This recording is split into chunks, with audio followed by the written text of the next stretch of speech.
నమస్తే to all. Yoga irregular periods కోసం ఏ ఆసనాస్ చేయాలో నేను చూపిస్తాను. ఎస్పెషల్లీ మీరు 3 ఆసనాస్ చేసుకుంటే సరిపోతుంది. బట్ ఎవ్రీడే ఒక 10 minutes అట్లీస్ట్ చేసుకోవడానికి ట్రై చేయండి. ఫస్ట్ ఆసన వచ్చేసి మలాసన్. ఈ పొజిషన్లో ఉండడానికి ట్రై చేయండి అట్లీస్ట్ 20 seconds. సెకండ్ ఆసన వచ్చేసి బటర్ఫ్లై పోజ్. ఇది కూడా అట్లీస్ట్ మీరు 20 secondsలో ఉండడానికి ట్రై చేయండి.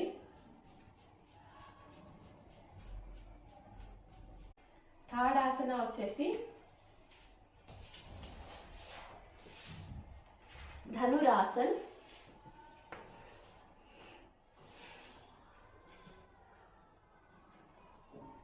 ఇంకా యూస్ఫుల్ వీడియో కోసం సబ్స్క్రైబ్ చేయండి.